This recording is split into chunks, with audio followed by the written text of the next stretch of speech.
To address the issues facing Tennesseans today, from 10 News, this is Inside Tennessee. Good morning and welcome to Inside Tennessee. I'm your moderator, John Becker, and this program is all about the crystal ball. Who are the political winners and losers of 2021? Well, we're going to hear from our panel and find out who they are. Let me introduce our panel for you. Don Bosch is a Democrat and runs his own law firm. Susan Richardson Williams is a Republican. She runs her own PR firm. Eddie Smith is a former Republican lawmaker. And with us as well, Ramsey Cohen, who is a Democrat and also a marketing manager. We're glad to have all of you with us this morning. Thanks for coming on the program last week. And we're going to open it up, Don, and skip over you and start with Susan for this one because you had first shot last week. So we'll go to Susan first.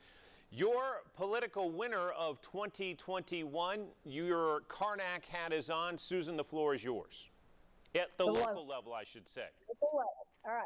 We have this coming year city council races, 1, 2, 3, 4, and 6, I believe.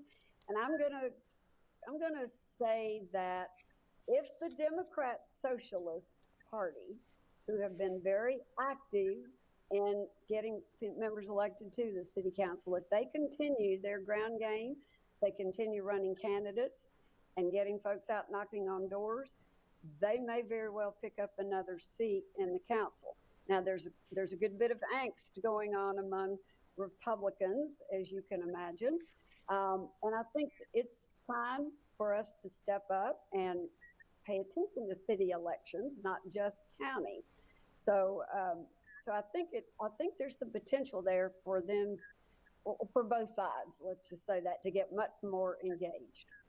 Ramsey Cohen, how about you? Your political winner at the local level for 2021 will be?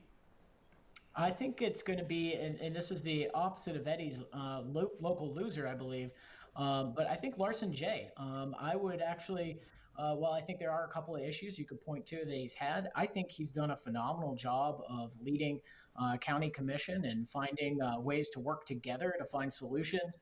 I think there's always room for improvement, but he seems to have an eye on that and doing the absolute best job he can for the residents of Knox County. And I expect him to just continue to do a great job in the position that he's in now.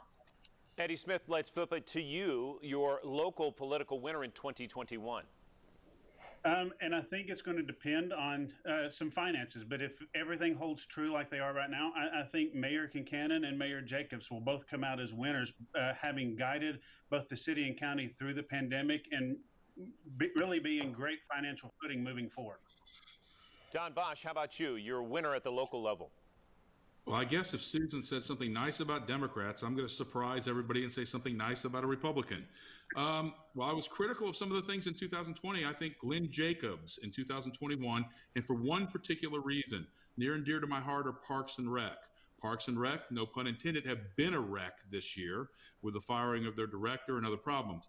But they are on a national search for really a true superstar director. There are big plans for Parks and Recs in the Greenway and the county.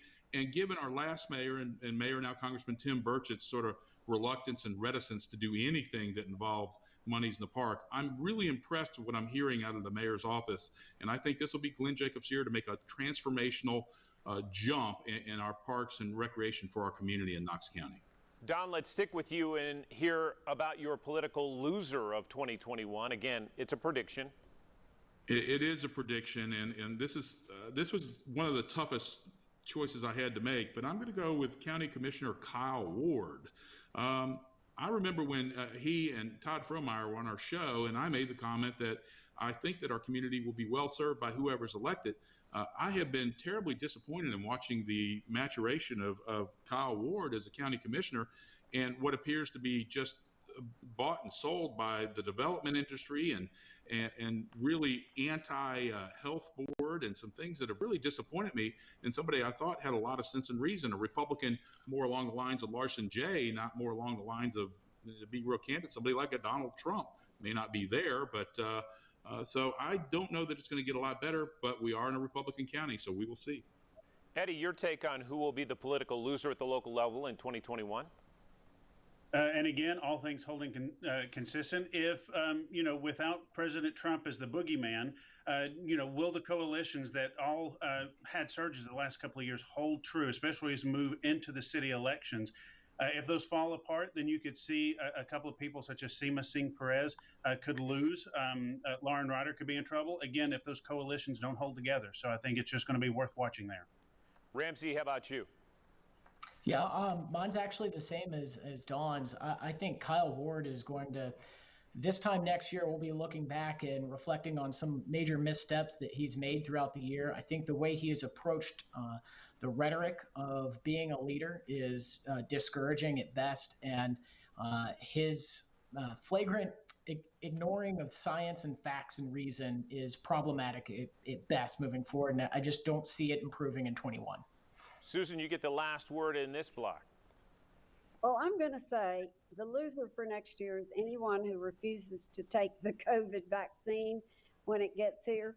I hear so much of that, and I mean, folks, we've got to stop this in its tracks. And right now, the only thing we can do is take the vaccine, unless you've got some, allergic reaction that you know about. Take it and let's get out of this and move on with our lives. We are back. Oh, Susan, you're almost a Democrat. We are back in moments with the political winners and losers at the state level for 2021. Stay with us.